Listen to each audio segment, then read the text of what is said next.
La vie des jeunes adultes a été bouleversée de nombreuses façons depuis le début de la pandémie de la COVID-19.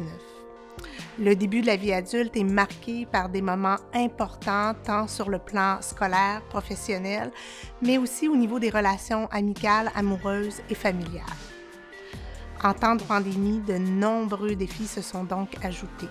Pour mieux comprendre leur réalité, on s'est assis avec des jeunes entre 18 et 30 ans, aux profils très différents, et on leur a demandé de nous partager les défis qu'ils vivent pendant la pandémie, mais aussi les stratégies qu'ils mettent en place pour y faire face en espérant que cela puisse en inspirer d'autres.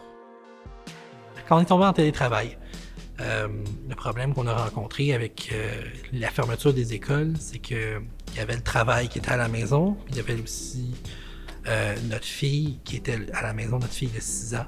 Fait que moi, j'avais le travail qui était là, puis j'avais ma fille qui était en arrière. Puis tu te retrouves souvent tiraillé entre tu veux bien faire ta job, puis moi, je me sentais très anxieux. Puis en même temps, t'as toujours la petite voix à l'intérieur de toi qui te dit « Ouais, mais c'est pas cool pour ton enfant que tu le laisses devant la télé pendant 8 heures dans la journée. » Puis des fois, c'était plus que ça. Quand t'étais en télétravail, la limite entre le travail et la vie privée était tellement mince. En tout cas, dans mon cas, là, si on avait quelque chose, on pouvait m'appeler à tout moment dans la journée. Mettons, on était rendu 8 heures le soir. On sait que l'ordinateur est à côté de toi. Là. Je pense que c'est plus au niveau de... Je me suis écœuré à un moment donné.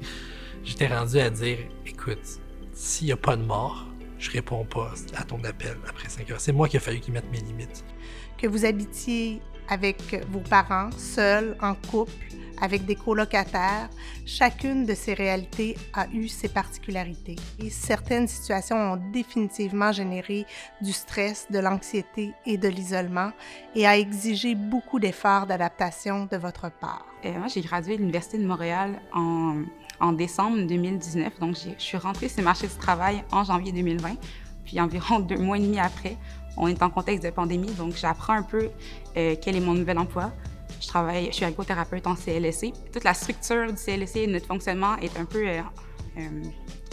en mode alerte. Je dois réapprendre rapidement, puis on doit tout se restructurer pour arriver à offrir nos services à la population tout en respectant les consignes. On travaille en première ligne, on va voir les gens à la maison, puis on devait un peu décider quelle situation était prioritaire puis quelle l'était pas. Ça reposait un peu sur mes épaules. J'ai vraiment eu un sentiment un peu d'impuissance puis de manque de contrôle. Puis j'étais un peu prise là-dedans, donc j'ai essayé un peu premièrement, de me déculpabiliser. J'ai pensé beaucoup au principe d'autocompassion, d'avoir le droit d'être faillible puis de ne pas répondre à toutes les attentes. Fait que c'est vraiment quelque chose à quoi je me suis retournée pour d'accepter la situation actuelle. Tapage est un programme qui est offert par l'organisme PEC de rue, en sigle Travail alternatif payé à la journée. Quand la COVID-19 a commencé, tout a été fermé, tout s'est arrêté. Ça fait que j'étais obligée de rester chez moi à la maison avec ma seule réalité. Je n'avais plus l'aide et l'accompagnement que je pouvais avoir. Et mes rencontres avec les intervenantes, c'était plus le cas. Mes rencontres ensuite psychologiques également, c'était plus le cas. Ça fait que je devais rester chez nous et puis essayer de trouver le moyen de gérer mes soucis personnels. Mentalement, j'avais l'impression que moi, chez moi, mes murs se refermaient. Mon intervenante, bien qu'on ne pouvait plus se rencontrer physiquement, mais elle a eu à m'appeler. Elle m'a encouragée à me lever, à poser une action après l'autre. Ça m'a vraiment beaucoup portée et je ne sais pas comment je serais passée au travers sans ça, vraiment. Je ne veux même pas l'imaginer, là. Les grandes enquêtes l'ont bien démontré, les jeunes adultes sont plus touchés sur le plan psychologique en comparaison avec d'autres groupes d'âge. Selon un sondage, un peu plus d'1 jeune sur 3 âgés de 18-24 ans ont rapporté un problème important de détresse psychologique. Je suis dans la technique en soins infirmiers. J'ai fait mon stage de médecine en cardiologie de 21 jours. Là, je fais mon stage de santé mentale de 14 jours. Mes locaux au cégep pour les méthodes de soins, l'unité hôpital en tant que telle pour les étudiants et étudiantes en soins, c'est fermé. Puis c'est un non catégorique pour aller se pratiquer en ce moment dû à la crise sanitaire. Alors, c'est rester à la maison, essayer d'acheter du matériel au dolo pour essayer de se pratiquer. Par rapport à mes études, puis comment la COVID elle a atteint mon cheminement, là, j'ai vraiment peur, là. Je suis vraiment insécure par rapport à ça, là. Tu sais, il y a des fois, je sais pas, j'ai un stage de médecine, je sais pas comment partir un antibiotique tout seul, là. J'ai encore besoin d'un coup de pouce, justement, afin d'être prête pour être infirmière, là. Fait que j'allais courir pour essayer de gérer un peu plus mon stress. Ou sinon, tu sais, c'est vraiment de se faire des listes, de faire mon agenda avec vraiment des couleurs, puis faire, OK, 1 heure d'études dans ça, après une pause, puis, tu sais, c'est y aller une chose à la fois, sinon on voit juste une grande montagne par rapport aux tâches qu'on a à faire, là. C'est maintenant bien démontré, vous avez été très ébranlé sur le plan psychologique et social.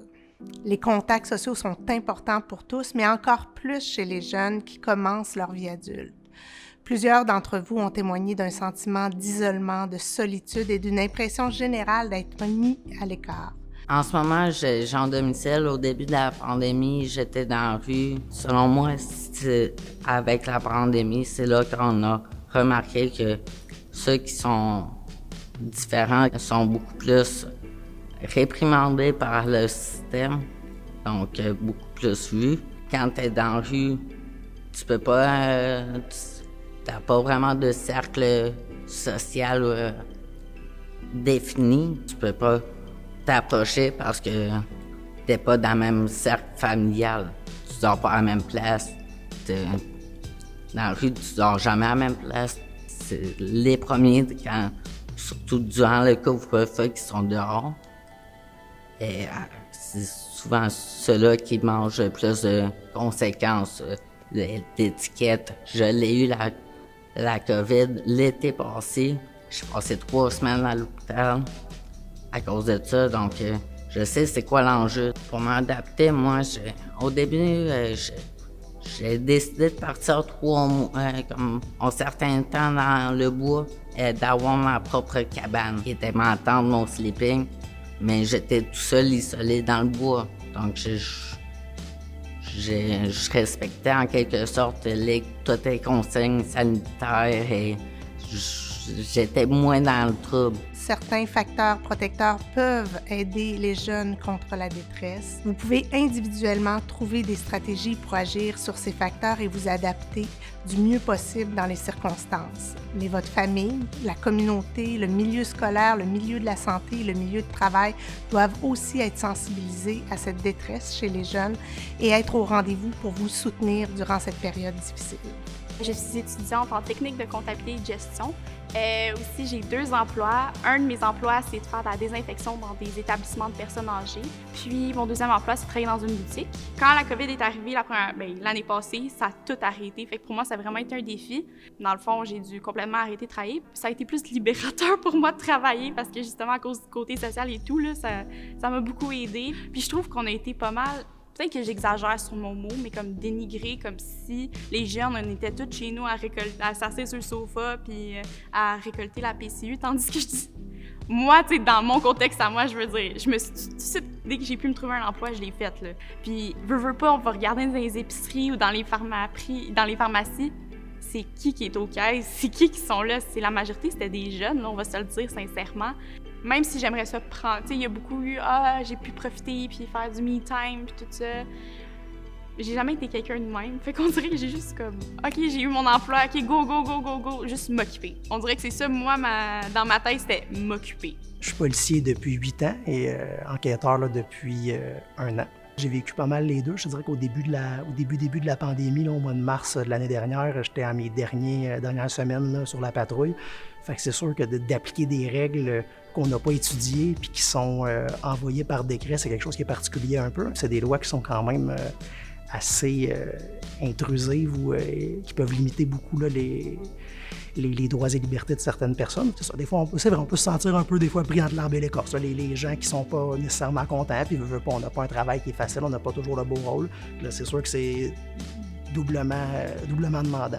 Ma première affectation, ça a été l'unité des crimes contre la personne. C'est sûr que d'établir un contact avec la victime, contact visuel, le non-verbal, l'amener à parler, c'est quelque chose qui se fait plus difficilement un petit peu avec un masque.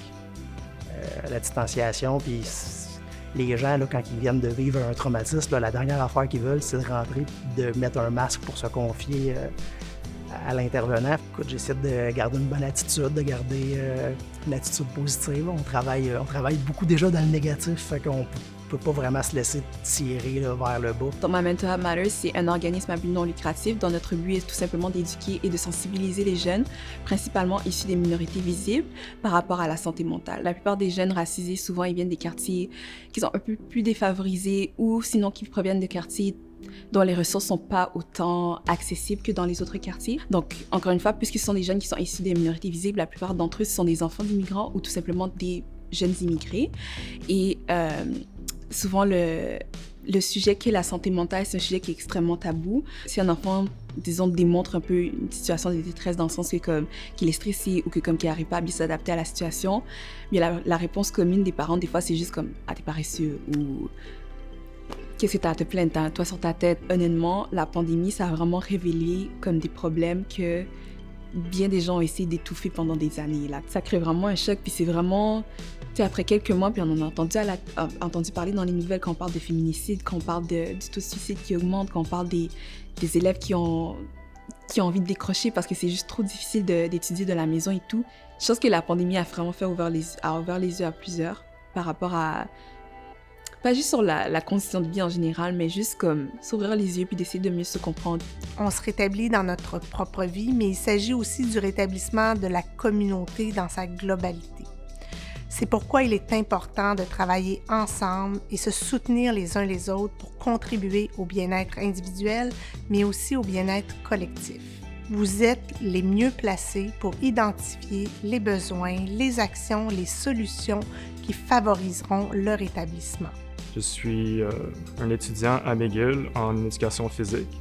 Aussi, je suis coach de football pour Jeunesse Soleil. C'est l'adaptation, je vais dire. Fait que l'adaptation, surtout, à faire les pratiques en ligne. C'est surtout garder les enfants engagés. Évidemment, c'est différent. Le football en ligne, c'est une représentation du football et non le football comme qu'on le connaît. Quand on est en ligne, c'est dur de faire un tracé avec le carrière quand le carrière est l'autre bout de l'écran, je veux dire. Malgré tout ça, on a développé quand même des techniques assez intéressantes. Je veux dire, c'est sûr qu'on affronte beaucoup plus la théorie du football. Et ça, c'est intéressant parce qu'on peut choisir d'autres moyens à faire ceci. Ce qu'on fait différemment qu'avant, c'est que là, on met beaucoup plus d'emphase aussi, pas juste sur la théorie, mais aussi sur le côté social et la connexion. Chaque semaine, on a un défi d'équipe. Les jeunes, ils ont besoin de faire ça tous ensemble comme équipe pour atteindre un certain but. Et je dirais que la pandémie m'a appris beaucoup à être résilient et surtout à développer la patience. Tout mon bonheur à moi, ça vient de coacher. Fait que malgré que ça se passe, il y a un très gros bonheur qui vient de quand même être capable de poursuivre ce que je veux faire, même si c'est pas la situation idéale. Au cours de la dernière année, chacun et chacune d'entre vous avez eu votre lot de défis à relever. Tu vas te retrouver dans des situations que tu pensais jamais te retrouver, puis tu vas apprendre que tu peux avoir confiance en tes capacités. D'essayer de ne pas faire des grosses montagnes, d'essayer de faire une chose à la fois.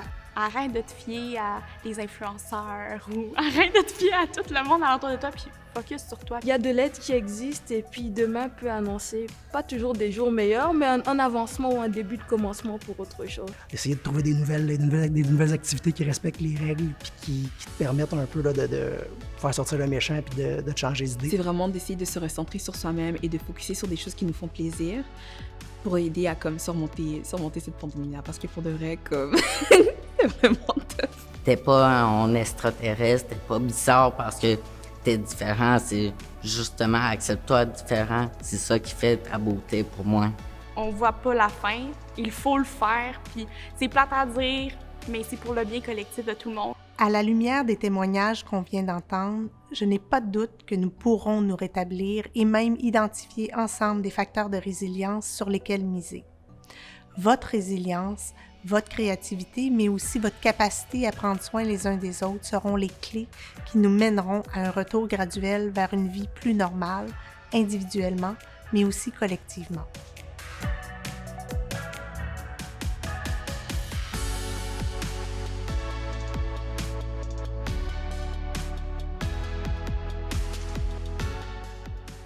Ah oui.